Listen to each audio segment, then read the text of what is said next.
So hello guys, welcome again to this channel.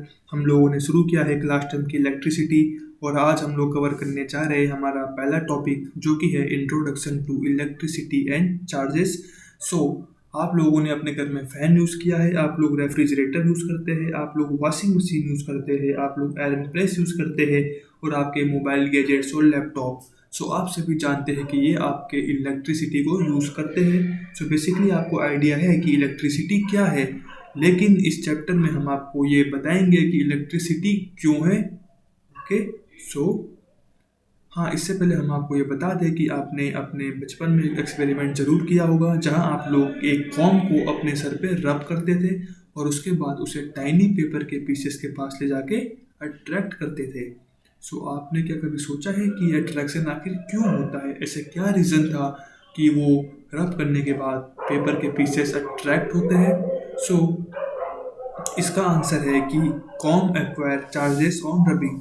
जब आप अपने सर पे कॉम को रब करते हैं तो फ्रिक्शन की वजह से उस कॉम में कुछ चार्जेस जनरेट होते हैं और वही चार्जेस आपके उन पेपर के पीसेस को अट्रैक्ट करते हैं, क्योंकि अट्रैक्शन और रिपल्सन चार्जेस की प्रॉपर्टी है। ये देखिए, तो इलेक्ट्रिक चार्जेस आपके दो टाइप के हैं, एक आपका नेगेटिव चार्ज, एक आपका पॉजिटिव चार्ज। आप लोग प्रीवियस क्लासेस में पढ़ चुके हैं कि प्रोटॉन मतलब पॉजिटिव चार्ज, इलेक्ट्रॉन मतलब नेगेटिव चार्ज। वही सेम एनालॉजी हम लोग इस क्लास में पढ़ेंगे। यहाँ आपका इलेक्ट्रॉन नेगेटिव चार्ज है और प्रोटॉन पॉजिटिव चार्जेस है। सो प्रॉपर्टी ऑफ चार्जेस, तो चार्जेस की कुछ इंपॉर्टेंट प्रॉपर्टीज़ है। इसमें पहली प्रॉपर्टीज़ है कि opposite charges attract each other. अगर आपके दो चार्ज जो अपोजिट नेचर के हैं, अगर मान लीजिए एक पॉजिटिव और एक दूसरा नेगेटिव, तो उन दोनों के बीच में एक अट्रैक्शन फोर्स होता है और वो दोनों चार्ज एक दूसरे की तरफ अट्रैक्ट होंगे, मतलब उनके बीच का डिस्टेंस डिक्रीज होगा।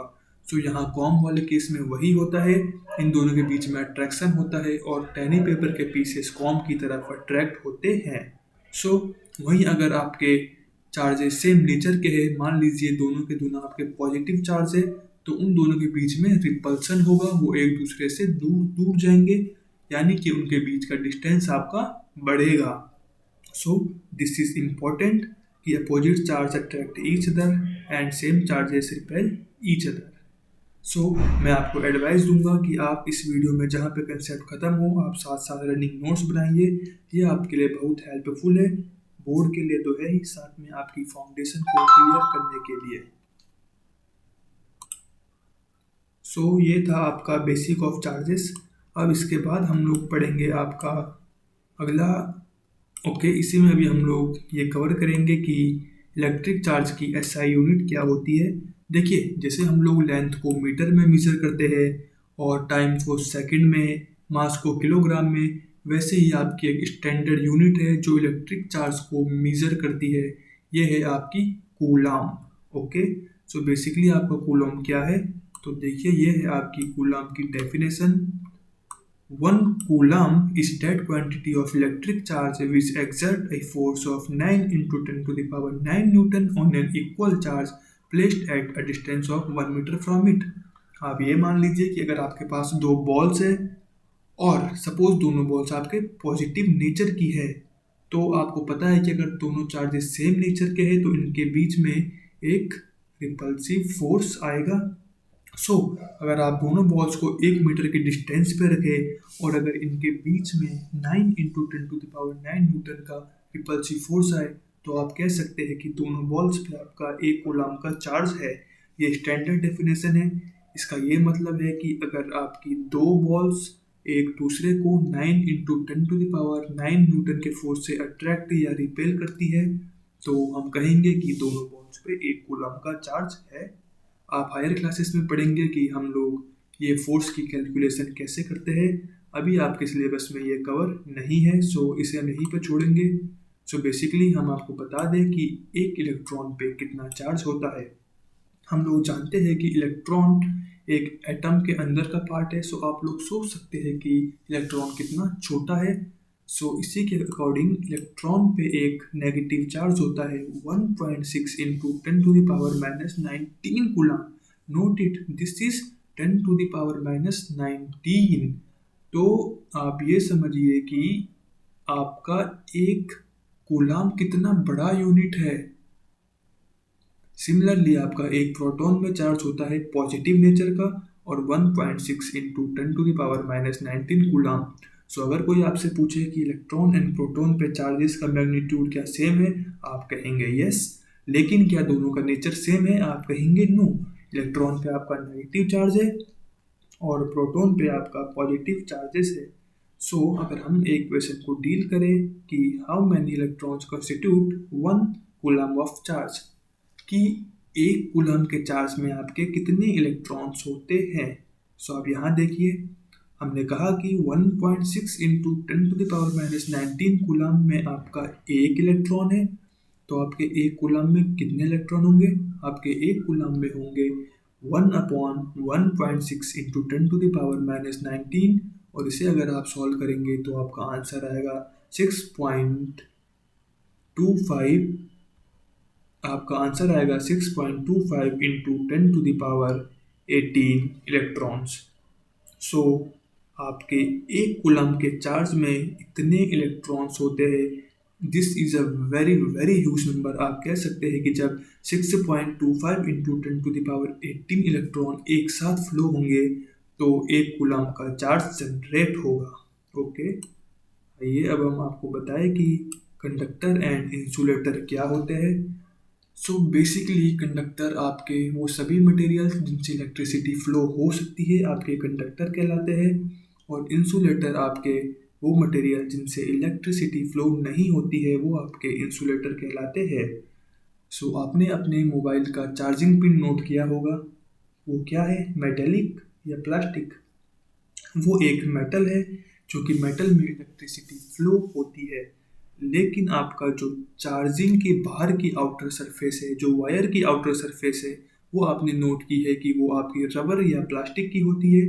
क्यों, ताकि आपको करंट ना लगे, क्योंकि उनसे इलेक्ट्रिसिटी फ्लो नहीं होती। सो बेसिकली कंडक्टर वो मटेरियल जिनसे इलेक्ट्रिसिटी फ्लो हो सकती है, और इंसुलेटर वो सब मटेरियल जिनसे इलेक्ट्रिसिटी फ्लो नहीं होती है। सो क्वेश्चन है आपका कि आखिर ऐसा क्यों, क्यों कंडक्टर से आपकी इलेक्ट्रिसिटी फ्लो होती है और क्यों इंसुलेटर से आपकी इलेक्ट्रिसिटी फ्लो नहीं होती है।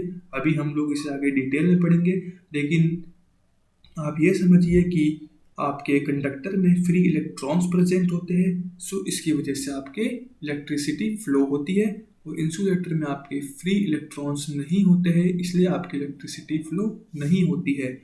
सो एग्जाम्पल देखिए, metals like silver, aluminium, copper, ये आपके कंडक्टर है। इसीलिए आपके घर में कॉपर और एल्यूमिनियम के वायर आप लोगों ने देखे होंगे। सिल्वर आपका कॉस्टली एक्सपेंसिव है, सो हम लोग इसे जनरली यूज़ नहीं करते हैं। और आपका जो इलेक्ट्रिशियन कभी आपके घर में आया होगा तो आपने देखा होगा कि वो रबर के ग्लव्स पहनता है, प्लस वायर को हैंडल करने के लिए उनके हाथ में एक वुडन स्टिक होती है। सो क्योंकि यह आपके इंसुलेटर है। सो अब आपके माइंड में एक क्वेश्चन तो आया ही होगा कि आखिर ऐसा क्यों कि जब आपने कॉम्ब को अपने सर पे रब किया तो आपको करंट नहीं लगा, लेकिन अगर आप किसी बिजली के वायर को पकड़ते हैं तो आपको करंट लगता है। सो इसका रीज़न है static electricity versus current electricity. देखिए, जो आपके चार्जेस है, अगर वो आपके अपनी पोजीशन पर है, अगर वो मूव नहीं करते हैं तो हम उसे कहेंगे स्टैटिक इलेक्ट्रिसिटी। सो यहाँ कॉम के केस में जब आपने कॉम को रब किया तो उसमें आपके चार्जेस तो आए, लेकिन वो चार्जेस मूव नहीं करेंगे, वो अपने पोजीशन पे फिक्स रहते हैं, और इसलिए आपको करंट नहीं लगेगा। लेकिन अगर वही चार्ज आपके फ्लो होना शुरू कर गए तो फिर आपको करंट लग सकता है, और ये होती है करंट इलेक्ट्रिसिटी। बेसिकली करंट का मतलब ही होता है मूवमेंट या फ्लो। सो जहाँ पे आपके चार्ज फ्लो करेंगे वही है आपका इलेक्ट्रिक करंट। सो इस चैप्टर में हम लोग बेसिकली डील करेंगे करंट इलेक्ट्रिसिटी। सो आप लोग ध्यान दीजिए कि कभी सर्दी के मौसम में अगर रजाई के अंदर आपने देखा होगा कि स्वेटर पे हाथ लगते ही एक इग्निशन, एक लाइट आती है, एक स्पार्कलिंग होती है। बेसिकली वो आपकी स्टैटिक इलेक्ट्रिसिटी है, वहाँ पे आपके चार्जेस मूव नहीं होते, जस्ट आपका फ्रिक्शन आपकी स्टैटिक इलेक्ट्रिसिटी में कन्वर्ट होता है। लेकिन करंट इलेक्ट्रिसिटी के केस में जो आपके होम का बल्ब है, जो फैन है, वो एग्जाम्पल है करंट इलेक्ट्रिसिटी के, क्योंकि यहाँ पे आपके इलेक्ट्रॉन्स मूव करते हैं। सो बेसिकली हमने कहा हम लोग इस चैप्टर में पढ़ेंगे करंट इलेक्ट्रिसिटी। ओके नाउ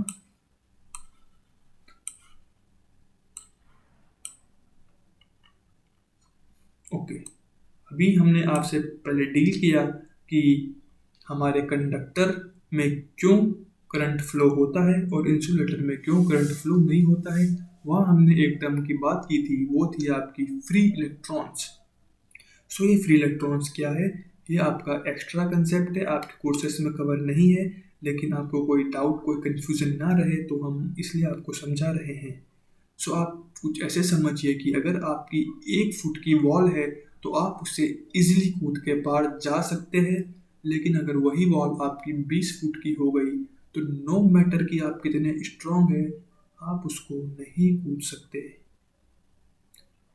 यही आपका होता है कंडक्टर और इंसुलेटर के केस में। कंडक्टर के केस में जो आपकी ये वॉल है, ये हमारा डिफाइन होता है एनर्जी बैरियर के नाम से। सो कंडक्टर के केस में आपका एनर्जी बैरियर बहुत लो होता है, और अगर आप इसमें एक सफिशिएंट पोटेंशियल डिफरेंस अप्लाई कर देंगे तो ये अपने इस एनर्जी बैरियर को तोड़ के बाहर आ जाएगा और इलेक्ट्रॉन्स आपके फ्लो होने शुरू हो जाएंगे और हम कहेंगे कि करंट फ्लो हो रहा है।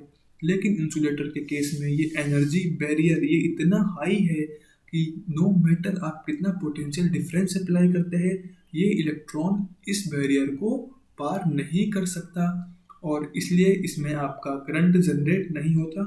ये सो हमने यहाँ पे लिख दिया है कि electrons are tightly bounded by nuclei and hence by providing sufficient energy can cross this energy barrier and started to flow and hence generate electric current। Basically वही बात कि इलेक्ट्रॉन इसमें आपके टाइटली बाउंड नहीं होते हैं, electrons are not tightly bounded. यहाँ पे आपके एनर्जी बैरियर लो है, सो इसलिए इलेक्ट्रॉन्स आपके टाइटली बाउंड नहीं है और एक पोटेंशियल डिफरेंस सफिशिएंट है इसको फ्लो करवाने के लिए। लेकिन इंसुलेटर के केस में ऐसा नहीं है, आपका एनर्जी बैरियर बहुत हाई है। सो अभी आप ओके नाउ हम आपको बता दें कि आपके सिर्फ इलेक्ट्रॉन फ्लो करते हैं, आपके प्रोटॉन्स फ्लो नहीं करते हैं। हमारा क्वेश्चन है कि why do protons not flow like electrons. तो इसका आंसर है कि protons are part of nucleus and not present in an orbit like electron, so they can't be removed. देखिए हमेशा आपके इलेक्ट्रॉन्स फ्लो होते हैं, प्रोटॉन्स फ्लो नहीं होते। प्रोटॉन्स आपके न्यूक्लियाई के पार्ट है और किसी न्यूक्लियाई को डिसइंटीग्रेट करने के लिए बहुत ज़्यादा अमाउंट की एनर्जी चाहिए और वो एनर्जी प्रोवाइड करना लगभग नामुमकिन है किसी पोटेंशियल डिफरेंस के लिए। सो आपके प्रोटॉन मूव नहीं करते लाइक इलेक्ट्रॉन, लेकिन आपके इलेक्ट्रॉन मूव करते हैं। सो आपके माइंड में एक क्वेश्चन जरूर आएगा कि इलेक्ट्रॉन तो आपका नेगेटिव चार्ज है, तो ये पॉजिटिव चार्ज आखिर क्या है। हम लोग कैसे कहते हैं कि आपका एक पॉजिटिव चार्ज है जबकि प्रोटॉन्स तो हमारे न्यूक्लियाई के अंदर है और सिस्टम का पार्ट ही नहीं है। सो इसे आप कुछ इस तरीके से समझिए कि मान लीजिए ये आपका एक एटम है और इस एटम में आपके पहले ये 4 प्रोटॉन जिसके अंदर है और इसमें आपके 4 इलेक्ट्रॉन्स थे। सो क्या हुआ कि एक इलेक्ट्रॉन्स अपनी ऑर्बिट को छोड़ के कहीं बाहर चले गया, तो अब इसमें आपके 3 इलेक्ट्रॉन है और 4 प्रोटॉन है। तो हमने कहा कि इस पे 1 यूनिट का पॉजिटिव चार्ज है। अभी आपको ये बात रिमेंबर रखनी है कि चार्ज आपका 1 यूनिट पॉजिटिव है लेकिन मूवमेंट इलेक्ट्रॉन का हुआ है। सो अगर आपका इलेक्ट्रॉन रिमूव हो जाएगा तो हम कहेंगे 1 यूनिट का पॉजिटिव चार्ज, और अगर आपका इलेक्ट्रॉन एक्सेस हो जाएगा तो हम कहेंगे 1 यूनिट का नेगेटिव चार्ज। सो ये ओनली इलेक्ट्रॉन्स है जो चार्जेस को डिफाइन करते हैं और प्रोटॉन का इसमें कोई मेन रोल नहीं है। सो बेसिकली अगर आपका इलेक्ट्रॉन एक्सेस में है तो नेगेटिव चार्ज, और अगर आपका इलेक्ट्रॉन कम हो गया तो हम कहेंगे पॉजिटिव चार्ज। सो ये था पूरा बेसिक ऑफ चार्जेस। सो इस लेक्चर में हमने कवर किया कि आपके चार्जेस क्या होते हैं, आपके चार्जेस की एसआई यूनिट क्या है, आपके कंडक्टर क्या है, आपके इंसुलेटर क्या है। ओके सो इस वीडियो में इतना ही, और अगले वीडियो में हम लोग शुरुआत करेंगे आपका वेरी इंपॉर्टेंट टॉपिक जो कि है आपका this electric potential and potential difference. So बने रहिए वीडियो में, और अगर आपको ये कंसेप्ट टॉक समझ आई, पसंद आई तो प्लीज़ वीडियो को लाइक कीजिए, सब्सक्राइब कीजिए और शेयर कीजिए ताकि हमें मोटिवेशन मिले। Thanks for watching the video.